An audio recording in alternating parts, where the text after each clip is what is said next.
Hey people, it's Nias talking. Now, I would like to thank Pro Black Vote Free. This is another Black Heroes video and I will just say this: I'm not able to post this link in my description because of the limitations that YouTube does. So, but I'll just say this: it's on the source I'm using is The Guardian, and just put in. He said he led Brazil's black sailors in mutiny to resist abuse. 100 years later, he may get justice. Or type in Joah Candido Felisberto. Anyway, let's keep going. Joah Candido and other Navy sailors radicalized in England held Rio de Janeiro hostage in a revolt over corporal punishment. He was a black Brazilian sailor who led an unprecedented mutiny against abuse by white officers and helped end flogging in the country's navy, only to be imprisoned, persecuted, and die in poverty. For 5 days in 1910, Joah Candido Felisberto held Rio de Janeiro hostage under the guns of the Brazilian fleet in an uprising known as the Revolt of the Lash.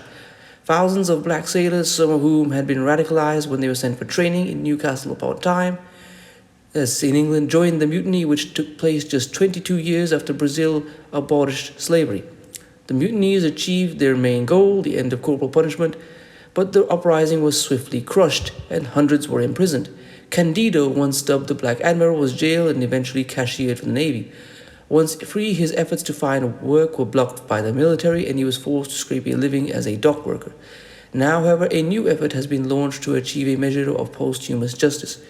Julio Araro, a federal prosecutor in Rio, has petitioned Brazil's government to make reparation for the treatment he endured. The Brazilian state played an active role in surveilling, persecuting, and controlling the life and legacy of Joah Candido, wrote Aroja, who has called for Candido's descendants to receive financial compensation. Born in 1880 to enslaved parents, Candido joined the Brazilian Navy at 15, sailing to ports across South America and Europe. At that time, the force was still in effect segregated, with black or mixed-race sailors and mostly white officers who maintained discipline with a heavy dose of corporal punishment. Other navies had abolished the use of disciplinary beatings, but even minor infractions on Brazil's fleet were met by beatings with whips, sticks, and ropes, sometimes enhanced with nails. The sailors were also overburdened with work and treated like slaves, said the historian Alvaro Nascimento, professor at the Federal Rural University of Rio and author of a book about Candido. But Brazilian explorers were exposed to a strain of transatlantic radicalism by contact with their British counterparts. In 1909, the Brazilian government bought 2 dreadnought battleships from British shipbuilders, and hundreds of sailors were sent to Newcastle, where they spent months training and also picking up new political ideas. They were in touch with English sailors who had a different social consciousness. Ideas about strikes, anarcho-syndicalism, and the workers' struggle started circulating amongst Brazilian sailors, said the historian Silva Capanema, professor at University Sorbonne Paris Nord, who has also written about Candido. The sailors in the UK organized rebel committees and stayed in touch with sympathizers back in Rio, then the Brazilian capital. When the 2 battleships returned to Brazil in early 1910, the 2 groups started plotting how to end corporal punishment for good. The immediate catalyst for the revolt came on 21st November 1910, when the crew of the dreadnought Minas Gerais was forced to witness the flogging of a crewman who was given 350 lashes. That is basically slavery terms. Have you ever seen that photo of that enslaved black man from Louisiana? That's the kind of lashing that would tear your back up for life. The following night, mutineers seized the Minas Gerais and later this new battleship Sao Paulo. 6 officers and 6 sailors were killed. Warning shots were fired, one of them killing 2 children on the hills above Rio. The sailors would later pool their resources to compensate their children's families. In a telegram to the then President Hermas de Fonseca, the mutineers demanded the immediate end of corporal punishment.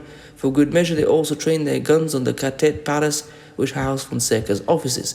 The uprising ended on 26 November after the president promised to ban corporal punishment and grant amnesty to all those involved. But just 3 days later, Fonseca authorized the Navy to summarily dismiss any military personnel shown to be refractory to discipline. A new uprising erupted the following month, but it was quickly crushed with the arrest of hundreds. Joah Candido didn't take part, but was identified as a ringleader and spent 2 years behind bars. He was never convicted, but faced years of persecution, said Capanema. The Navy didn't allow him to stay or work anywhere else. They even withheld his documents at some point, so he couldn't apply for any new job. Candido died in 1969, aged 89. In the petition he filed last month, Arujo, and I want people to keep this in mind, 1969 was just the tail end of the civil rights movement. That was not a long time ago. All right? I want to keep bringing this up. People love to say slavery and segregation, all this was a long time ago. It wasn't. It was very recent. People have grandmothers and grandfathers and even parents who were around and subject to this at that point in time. Okay? We need to fight back against this, oh, it was a long time ago. It wasn't. In the petition he filed last month, Arujo accused the Navy of the incessant persecution of the black admiral. He addressed his petition to an amnesty commission attached to the Human Rights Ministry, which earlier this month issued Brazil's first ever apology for the torture and persecution of indigenous people during the military dictatorship.